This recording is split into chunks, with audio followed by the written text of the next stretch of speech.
for my final project, I decided to write and join the conversation of the abolition of the tampon tax, which is also known as the luxury tax placed on menstrual products. So as many of you know, every woman that you know, every female, your mothers, your sisters, if you have any, your friends, every female has a period. You know it's a fact of life. It's just what happens when every girl hits puberty. It is an unfair advantage that we have of bleeding monthly.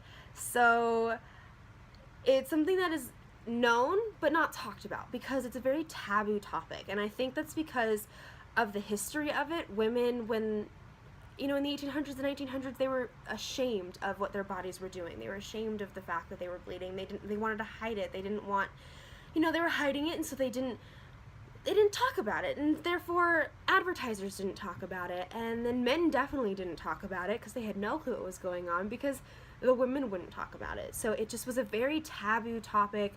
You just they knew it was happening maybe, but they didn't talk about it because they thought it was gross or for whatever reasons. So I think that is just the lack of education is why it was put in place.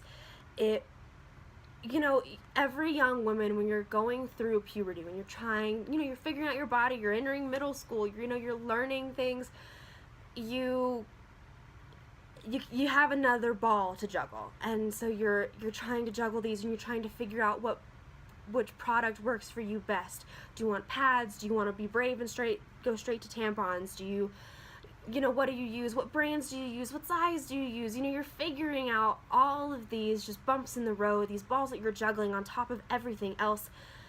And your school isn't telling you these things. You're having to learn from your friends telling you what they use, your mom telling you what she uses, you're just figuring it out yourself. You're learning what your body is going through. And so this luxury tax on all of these products is making it very costly. It's already expensive for tampons and menstrual products and things like that. It's looking at $10 a box with the tax. It's an average of $7 to $10 per box, and this is monthly. This is just on the products that you're using to just keep yourself clean and hygienic. And so you're looking at a price that high, and you're just kind of using what you can, figuring it out. You're learning, and so you're learning, but you're not getting educated on it. There's a difference between education and learning. And so you're learning and you're figuring things out, but you're not getting a good education on just your body and these products. And, I know especially in my high school, it was a completely taboo topic. You never spoke about it. You were like, yes, this is what is happening in a woman's body. Next topic. You don't learn about it. And so women don't learn about it, and so they're trying to go through trial and error. And then men don't learn about it, and so they're ignorant on the subject, and it's not their fault. They're not purposely trying to be ignorant on a subject. No one wants to be ignorant on a subject, but they don't get taught. They don't, you don't learn about it. Every girl knows that a guy gets body hair every once in certain parts of their body. Nothing else really happens to him, but a man doesn't know what's going on in a woman's body. And so I think that just having menstrual education is so important to just understand what's going on with your body, and just knowing what's going on is just so vital. And I think that because it's also so taboo,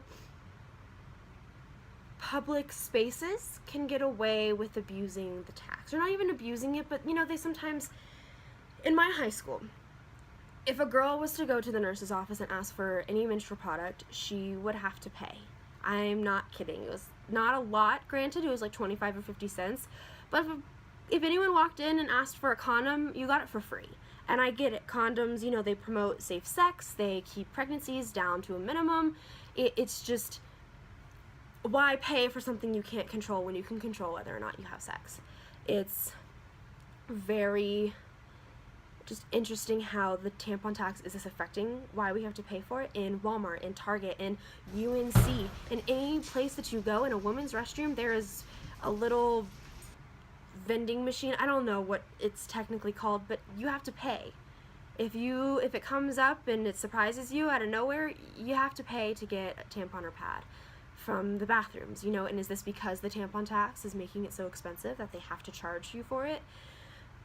I don't know, but even then, charging public people for these, they aren't even giving them to people who are in need.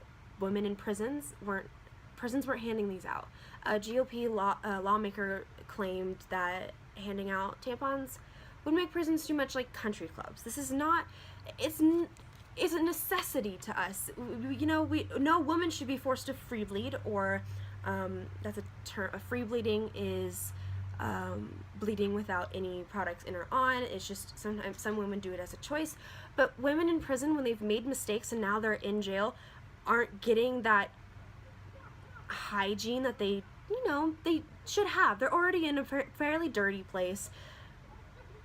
A decent amount of people, it's just not clean, and so adding that unsanitary level is just a whole other issue.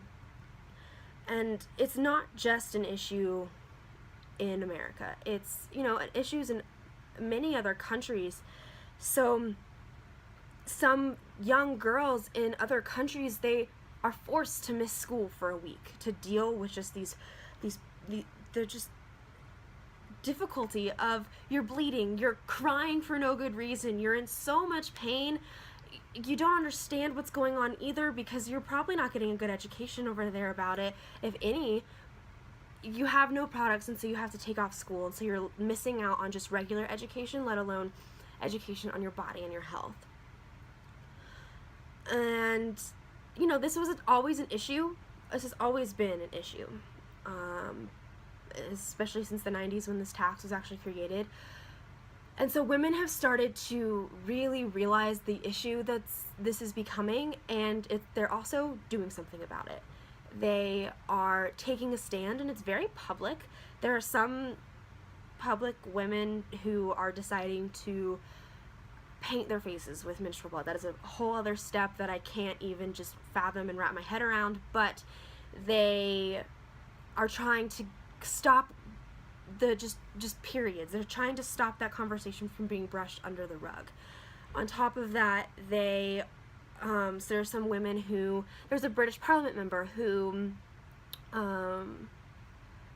announced very publicly to the fellow Parliament members that she was on her period. She doesn't want it brushed under the rug, because she was probably surrounded by lots of men who were probably like, oh God. On that topic, men in power, it's a thing that we've come to know. And when there's no menstrual education, men don't know what's going on. I know that a lot of my guy friends didn't even know that you had to pay to get menstrual products in public bathrooms or even like high schools. They just don't know, and it's not their fault. It's the education system. They have no idea what's going on in a woman's body, and so they don't realize the effect that they have.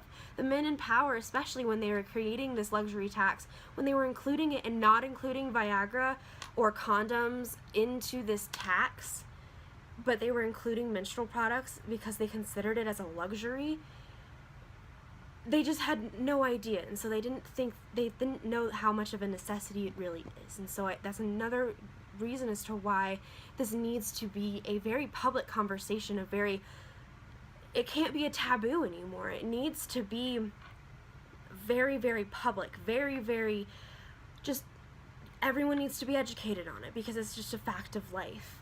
And, many people are against this abolition of the tax. Many people think that, if tampons aren't taxed, then something else will be, or the inflation will get higher because we're taking it off. I think there's a very simple solution to this. I think if you just switch the menstrual products, take menstrual products off of the luxury tax and put Viagra on. I do not think that condoms should be taxed. Condoms keep the health of just all body parts healthy. They keep women's pregnancies down. They just keep STDs, STIs just very low.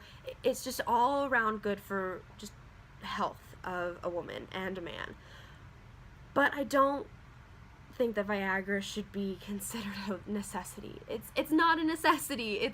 It's very much a luxury if you're comparing it to menstrual products, where we have no choice of what we're doing. We have no choice of what our body is getting put through. It's just we have to deal with it, and we're getting charged thousands and thousands and thousands of dollars to not only just an average woman pays $3,000 in a lifetime on just menstrual products alone.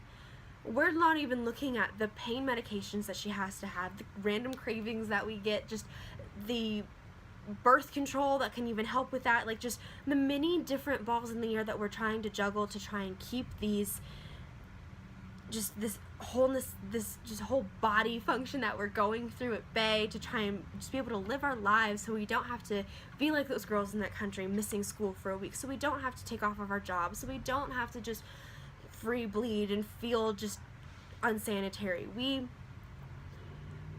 It's not, I think that the solution is a very, very easy one to find. It's not like we're looking at, how to end how to end world hunger. We're not looking at things like that. It's something that's very simple and can be fixed very, very easily. I think that this has been affecting women for way, way too long, and I think that it's at this time now where having a period is no luxury, and therefore should not be treated or taxed as such.